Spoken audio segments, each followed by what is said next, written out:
আসসালামাইকুম সম্মানিত ভিউয়ার্স, আজকে আমরা উপস্থিত আছি এলাহাবাদ উচ্চ বিদ্যালয়ের একজন ডাক সাইটে শিক্ষক। সব বাচ্চারা যাকে ভয়ও পায় আবার ভালোবাসে, সেই সাথে সবাই শ্রদ্ধাও করে, এমন একজন শিক্ষক। ওনার সাথে কথা বলবো, ওনার জীবনের কাহিনী জানবো, ওনার জীবনের সব ঘটনাগুলি আজকে তুলে আনার চেষ্টা করবো যতক্ষণ আসলে আমাদের মোবাইলের ধারণ ক্ষমতা আছে আর কি। যদি আমরা অনেক বড় করে করার ইচ্ছে ছিল, কিন্তু ধারণ ক্ষমতা বোধহয় খুবই কম। তো আচ্ছা, শুরু থেকেই স্যার যেটা জানতে চাই, আপনার যে নামটা মোর্শেদ নবীন, এই নামটা কে রেখেছেন? আপনি আমাকে প্রথমে ধন্যবাদ আপনাকে। আমাকে প্রথমেই একটা কঠিন প্রশ্ন করে রেখেছেন। আসলে এইটার জবাবটা তো দেওয়াটা কঠিন, এর মধ্যে হাইট রাখছি এত বছর। আপনি এখন এমন জায়গায় প্রশ্ন করছেন, আমার এই নামটা আমার জন্মের আগে আমার আমার পিতা স্বপ্ন দেখছে। আচ্ছা, আমার পিতা স্বপ্ন দেখছে যে তোমার ঘরে একটা সন্তান আসতেছে, এবং একদম ওই ছবিটি দেখেছে এই সন্তান আসতেছে, তার নাম আমরা গোপীনাথ নবীন, মুর্শিদ নবীন। আচ্ছা, সার্টিফিকেটে সেটা ওই যে হাই মোর্শেদ স্কুল হয়ে গেছে। মুর্শিদ হয়ে গেছে, তার নামটা মুর্শিদ নবীন ছিল। এভাবে আসছে, আসলে এটা রাখলেও আর পরে দেখেন কি করা না, যায়। সমস্যা নেই। মানে এইভাবে। নামটা হয় কি, বেশিরভাগ ক্ষেত্রে একটা মানুষের জীবনে অনেক প্রভাব হ্যাঁ, ফেলে। এটা একটা আমার নামের বাবা। একটা প্রভাব মানুষের জীবনে আসে, এই কারণে নামটা একটা গুরুত্ব থাকে। অনেকেই জিনিসটা হয়তো বা জানে না। জি। আর আপনার বিষয়টা তো একেবারেই ভিন্ন, কারণ একদম ভিন্ন, আমার একদম দেখাই। পরে আব্বাই বলছে যে আমাকে যে স্বপ্নটা দেখাইলো, আমি যখন জন্ম হওয়ার পরে যখন তোরকে প্রথম দেখি, ঠিক আমাকে যেটা দেখাচ্ছিল, যে স্কুলে দেখাচ্ছিল আমি এটি দেখছি। হ্যাঁ, অনেক ক্ষেত্রে এরকম হয়। আমার ঘরেও এরকম একটা মানে বেশ কয়েকটা ঘটনা আমার আছে, এটা আরেকদিন উঠে আনবো, আচ্ছা, আজকে এই আচ্ছা, বিষয়টা আচ্ছা, বলতে এই চাই না। বিষয়টা। মানে যেমন ভাবে আমাকে বলা হয়েছিল, আমি একদম প্র্যাকটিক্যালি সেম দেখছি। তো এটা একটা অনেক বড় ঘটনা, আমার হ্যাঁ। দুঃখের ঘটনা, আমার জীবনের সবচেয়ে কঠিন ঘটনাও এর মধ্যে আছে। আচ্ছা, আজকে তো শুধু আপনার কথা বলবো এই কারণে। আর স্যার, তাহলে এই আপনার জন্ম কোথায়?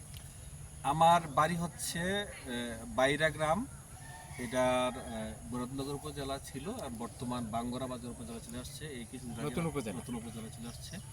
আর আমার জন্মটা হচ্ছে আমার মামার বাড়ি মাধবপুর, ব্রাহ্মণপাড়া বুড়িচক অন্তর্গত মাধবপুর গ্রামে। আমার নানার বাড়িতে আমার জন্ম। কুটির পরে যে মাধব, কুটির আগে আগে আগে যে মাধবপুর গ্রামে আমার নানার বাড়িতে আমার জন্ম।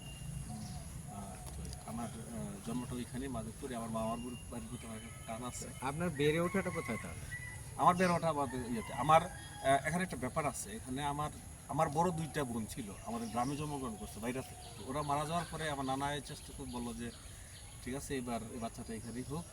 এখানে খুব পাহারা দিয়ে আমাকে 2.5 বছর পর থেকে বাইর করা হবে। তখন তো এগুলো অনেক মানামান্তির হ্যাঁ, বিষয় আমাদের ছিল। ছিল যে 2.5 বছর নানা বাড়ি থাকার পরে আমাকে নিয়ে আসছে বাইরাতে। এরপরে নানা বাড়িতে বেশি সময় তো কাটছে, কিন্তু লেখাপড়া আমার বাইরাতে। আচ্ছা, তার মানে আপনার শৈশব কৈশোর এটা বাইরেতে, বাইরে এবং মাধবপুর মিলে, কিন্তু লেখাপড়া করছি বাইরে স্কুলে। আমাদের যে বাইরে গ্রাম, আমাদের বাড়ির পাশে স্কুল, বাইরে এম এ হাই স্কুল, নাম করে স্কুল। এখানে আমি এসএসসি পাস করছি 1993 সনে। বিজ্ঞান বিভাগ থেকে আমি এখানে ফার্স্ট ডিভিশন পেয়েছিলাম। এবং ওই একটু মজার ব্যাপারে আমি বলি, আমার সাথে যারা পড়াশোনা করছে এখানের অনেক অনেক ছেলেরাই অনেক ভালো জায়গায় আছে। যেমন আমার সাথে যারা ফার্স্ট বয় ছিল, থার্ড বয় ছিল, ফোর্থ বয় ছিল। ফার্স্ট বয় এখন এসপি, আমি বলবো ঠিক অনেকে দেবের দ্বারা ছিলেন। আর থার্ড বয় যে ছিল, সে বলছে হাই স্কুলের থার্ড বয়। তো ওই এ এখন আসছিল, এও এসপি এখন।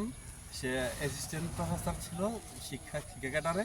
এখন সে আবার চলে গেছে হচ্ছে এএসপিতে। ওইখান থেকে আসা এএসপি চলে গেছে, একটা বিশাল কাহিনীটা বলা যাবে না। আর যে ফোর্থ বয় ছিল, সে এখন আছে বর্তমানে সোয়ারটিতে, সে অ্যাসিস্ট্যান্ট প্রফেসর।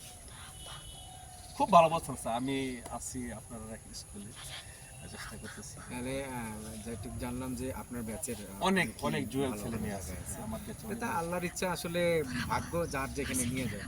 এটাতে শুধু যোগ্যতা যে বোঝায় তা না, ভাগ্যেরও একটা বিষয় আছে।